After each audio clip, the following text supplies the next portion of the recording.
Hello friends, आज આપણે તો કે ત્રિકોણમિતિના પરિચય અંતર્ગત સૌથી પહેલું તો કે આ શું કામ આપણે ભણવું જોઈએ, કારણ કે અહીંયા આગળ છે નવા ત્રિકોણમિતિય ગુણોત્તર છે આવશે, તો શું કામ આપણે ભણવું જોઈએ તે પહેલા જોઈએ. તો કે જ્યારે તમે કોઈ વસ્તુને ઊંચાઈ જોવો છો, જેમ કે તમે કુતુબ મિનારની નજીક ઊભા હો અને તમે કુતુબ મિનારની ટોચને જુઓ અને તમને એવો પ્રશ્ન થાય કે વળી આની ઊંચાઈ કેટલી હશે, આની ઊંચાઈ વળી કઈ રીતે મપાય છે, તો આવી ગણતરી માટે આ ત્રિકોણમિતિ છે ખૂબ જ ઉપયોગી સાબિત થાય છે. એવી જ રીતે પૃથ્વી અને અન્ય ગ્રહ વચ્ચેનું અંતર માપવા માટે કે કોઈ તારા સુધીનું અંતર માપવા માટે પણ આ ત્રિકોણમિતિય ગુણોત્તર આપણને ખૂબ જ ઉપયોગી થાય છે. એવી જ રીતે તમે કોઈ એક સ્થાને ઊભા છો, ત્યાંથી તમે ઝાડ છે, વૃક્ષ છે એને જુઓ છો, તો આ વૃક્ષની ઊંચાઈ કેટલી છે એવો અંદાજ લગાડો છો, તો એની માટે ત્રિકોણમિતિય ગુણોત્તર આપણને ખૂબ જ સરળ રીતે એક માહિતી આપણને પૂરી પાડે. એટલે કે આ ત્રિકોણમિતિના અભ્યાસથી આપણે અંતર અને ઊંચાઈ સંબંધિત માહિતીઓ સરળતાથી મેળવી શકીએ છીએ. તો અહીં આગળ જુદા જુદા ખૂણાઓ છે એનો આપણે ઉપયોગ કરીશું. સૌથી પહેલું તો કે આને જોઈએ કે ત્રિકોણમિતિ છે એ વળી આવ્યું ક્યાંથી. તો સૌથી પહેલું ત્રિકોણમિતિ છે એને આપણે અંગ્રેજીમાં શું કહીએ છીએ, તો વિચારો, એને કહીએ ટ્રિગ્નોમેટ્રી. ટ્રિગ્નોમેટ્રી છે એ તમે જોઈ શકો કે ત્રણ જુદા જુદા ગ્રીક શબ્દનો બનેલો શબ્દ છે. એટલે કે સૌથી પહેલું જો ઇટ ઇઝ ટ્રાય એટલે ત્રણ, બીજું છે ZON કોણ. કોણનો અર્થ થાય છે બાજુ. કોણનો અર્થ શું થાય? બાજુ. ત્રણ બાજુ એટલે શું થયું, તો કે ત્રિકોણની વાત થાય છે, અને ત્રણ બાજુ હોય એટલે આપણે ત્રિકોણ કહીએ છીએ. તો આ ત્રિકોણ છે એના માપ માટે, ત્રિકોણના માપ માટે આ ત્રિકોણમિતિનો પરિચય છે આપણે જોઈએ છીએ. તો મેટ્રિક એ મૂળભૂત શબ્દ છે મેટ્રોન, અને એનો અર્થ થાય છે માપ, અને આના ઉપરથી આખો શબ્દ આપણો અમલમાં આવ્યો છે ટ્રિગ્નોમેટ્રી.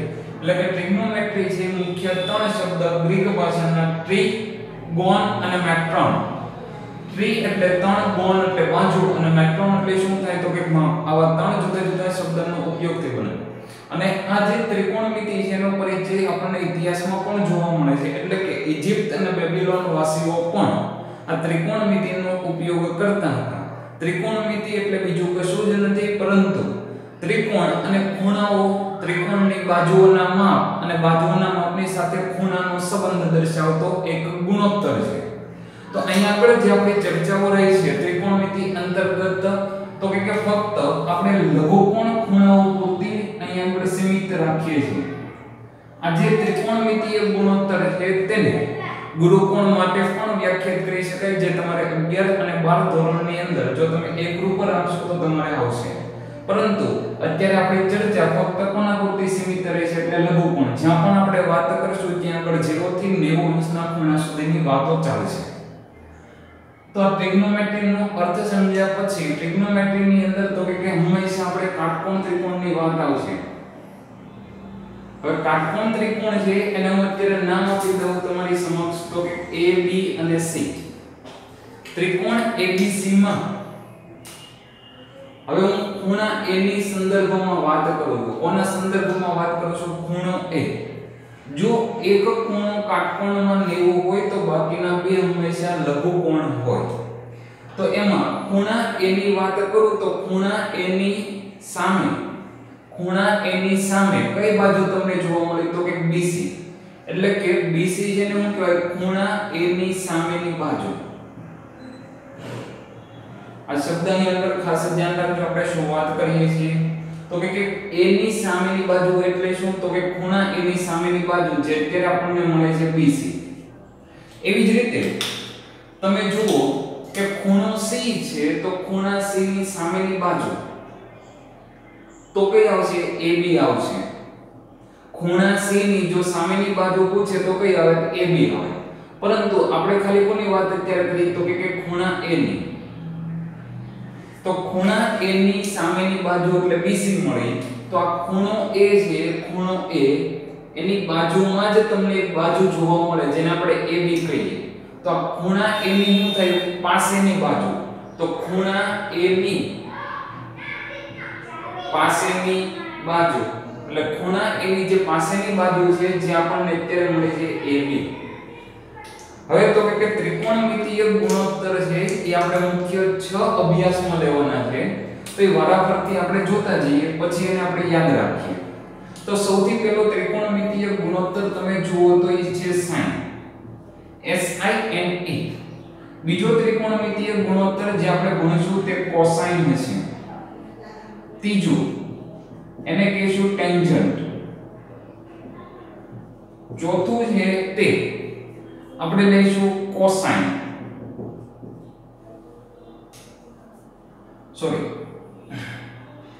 ચોથું છે cosecant પછી આપણે પાંચમું લખશું તો તેને કહીશું secant અને છઠ્ઠું એટલે cotangent તો અહીંયા આગળ આપણે મુખ્ય 6 ત્રિકોણમિતિય ગુણોત્તરો ભણવાના છે જેના સૂત્ર તમને ખૂબ જ સરળ રીતે શીખવવામાં આવશે જે તરત તમને યાદ રહી જશે આ ચેપ્ટર ની અંદર મુખ્ય આપણે સૂત્ર સાથે જે રમત રમવાની છે તો સૂત્રને ખૂબ જ સરળતાથી યાદ રાખવા રહે છે તો અહીંયા આગળ સૌથી પહેલો ગુણોત્તર કયો કીધો sin હવે તો કે વિચારો કે આ sin છે એને સામાન્ય રીતે જ્યારે આપણે લખીએ છીએ ત્યારે ફક્ત હું લખીએ sin ત્યારે પાછળ આપણે a લખતા નથી અને પાછળ લખેલું હોય a અથવા b લખ્યું હોય c લખ્યું હોય કોઈ પણ લખ્યું હોય તો આને વાંચવાનું શું તો કે ખૂણા a નો sin એટલે sin લેવાનો પણ કયા ખૂણાનો તો કે ખૂણો a ખૂણો a ક્યાં હોય તો કે ત્રિકોણ હોય ત્રિકોણમાં ખૂણા a નો કયો ઘટક લ્યો છો sin ઘટક એટલે કે sin a હવે તો કે આ sin છે cosine છે એ પ્રાચીન તમે જુઓ ને તો આ આવ્યું છે મુખ્ય તો કે આર્યભટ્ટે છે પોતે એક ગ્રંથ લખેલો છે આર્યભટ્ટિયમ જ્યાં આગળ તેણે અર્ધજ્યા અથવા તો જ્યા એવા શબ્દ જ્યા બે શબ્દ છે અર્ધજ્યા અથવા તો ખાલી જ્યા આવા શબ્દનો છે આર્યભટ્ટે પોતાના સમયમાં ઉપયોગ કરેલો એટલે કે આ ત્રિકોણમિતિ છે આર્યભટ્ટના સમયથી જાણીતું છે જેનો પાછળથી એનો અર્થ થઈ ગયો જીયા જે આપણે કહીએ છીએ જીવા તરીકે ઓળખીએ છીએ તો કે જે કોઈ તમે વર્તુળ હોય એની કોડ કયો છો તો એની માટેનો આ શબ્દ થઈ ગયો જીયા અને પછી પાછળથી ક્રમિક રીતે એનું રૂપાંતર છે અરેબિકમાં જ્યારે થયું ત્યારે એ કહેવાનું તો કે સિનસ અને પાછળથી સિનસ નું કયો થઈ ગયું તો કે સાઇન થઈ ગયું SINE સાઇન થઈ ગયું અને આ જે સાઇન છે કોસાઇન છે જે અત્યારે આપણે સંકેત ઉપયોગમાં લઈએ છીએ એ બધા કોણ આપ્યા તો કે એડમંડ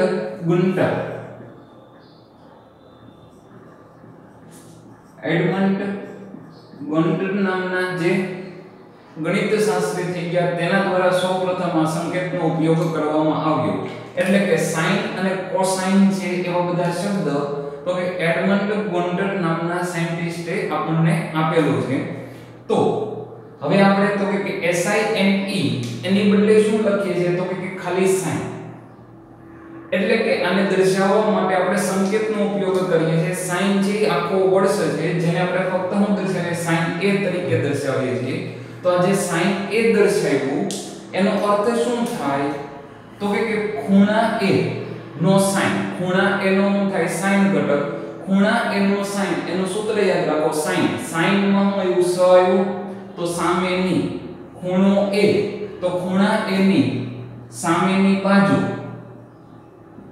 અને છેદમાં યાદ રાખો કોણ બે બાબતને અત્યારે યાદ રાખો આને આપણે શું કહીએ છીએ તો કે કાટકોણ ત્રિકોણમાં જે કાટકોણ બનાવતી બાજુ હોય એની સિવાયની ત્રીજી બાજુ એને શું કહેવાય કર્ણ અથવા તો કાટખૂણાની સામેની બાજુ જેને કર્ણ કહીએ એટલે કે 90 નો ખૂણો છે તેની સામે આપણે શું લીધું કર્ણ તો sin a તમને શું મળ્યું તો કે સામેની બાજુ છેદમાં કર્ણ આ પહેલું સૂત્ર થયું કે sin a sin માં શું આવે તો કે 7 એટલે ઉપર તમારે લખવાનું સામેની બાજુ અને નીચે તો કે કર્ણ બીજું cosine છે એને શોર્ટમાં આપણે હવે ખાલી લખશું cos કોસાઇન ને શું લખશું તો કે cos cos a એટલે કે ખૂણા a નો cos ખૂણા a નું શું ગોતવાનું છે કોસાઇન મૂલ્ય તો કે ખૂણા a નું કોસાઇન મૂલ્ય કઈ રીતે મળે તો કે તમને જે કાટકોણ ત્રિકોણ આપે છે તે ખૂણાની કઈ બાજુ લ્યો તો કે પાસેની બાજુ લ્યો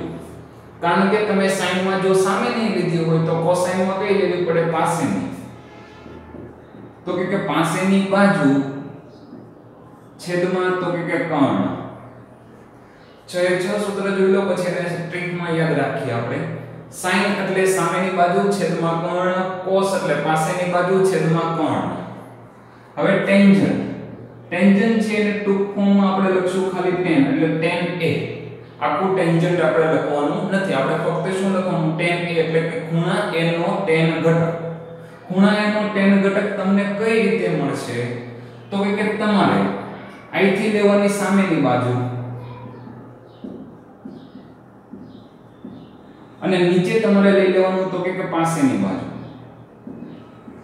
શું કામ આવું કર્યું તો કે tan છે tan ઘટક એ આપણને કઈ રીતે મળે તો કે sin અને cos છે એનો ગુણોત્તર tan ઘટક છે એ તમને કઈ રીતે મળશે તો કે sin અને cos નો ગુણોત્તર એટલે કે અંશ અને છેદમાં લખો તો 9 એક ગુણોત્તર આપણને tan મળે છે તો અહીંયા આગળ છેદમાંથી કર્ણ કેન્સલ થઈ ગયો એટલે ઉપર સામેની બાજુ નીચે શું આવી ગયું પાસેની બાજુ બીજું તો કે આને આપણે શું લખીએ તો કે sin a cos a પણ લખી શકાય એટલે કે tan a sin a cos a બીજું કોસેકન્ટ છે એને ટૂંક ફોર્મમાં લખાય છે કોસેક ખાલી શું લખાય છે એને કોસેક છે તે કઈ રીતે મળશે તો કે તમારો પહેલો ઘટક જો પહેલા ઘટકનું વ્યસ્ત કરો પહેલો ઘટક એટલે કોણ છે sin તો કોસેક એ કોનું વ્યસ્ત છે sin નું એટલે કે કર્ણ ઉપર કરી નાખો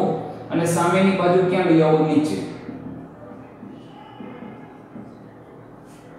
એટલે કે ચોથું તમારે સૂત્ર કોસેક બરાબર કર્ણના છેદમાં સામેની બાજુ તમે આ સૂત્ર બધા તમારી બુકની અંદર લખી રાખજો તમે જે રૂમની અંદર વાંચતા હો ત્યાં આગળ તમે પેજની અંદર લખી અને ડેઈલી આ સૂત્રને તમારે સવાર સાંજે છે રીડ કરી અને પછી તમને આ સૂત્ર વારંવાર લખવાથી યાદ રહી જશે તો અહીંયા આગળ સૌથી પહેલું કોસેક કઈ રીતે મળે છે તો કે કર્ણના છેદમાં સામેની બાજુ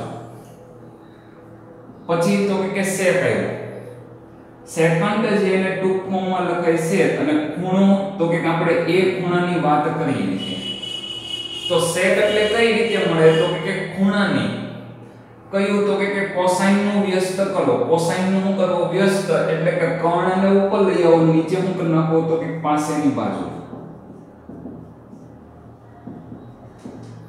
એટલે તમને મળી ગયું sec a અને લાસ્ટ તમને કોટેન્જન્ટ એટલે શું મળશે તો કે cot મળશે કયું મળશે તો કે cot a અને cot a એટલે તમારે tan છે એનું ઊંધું કરી નાખો tan નું ઊંધું એટલે કે પાસેની બાજુ ઉપર લઈ લો અને સામેની બાજુ ક્યાં લઈ આવો તો કે નીચે લઈ આવો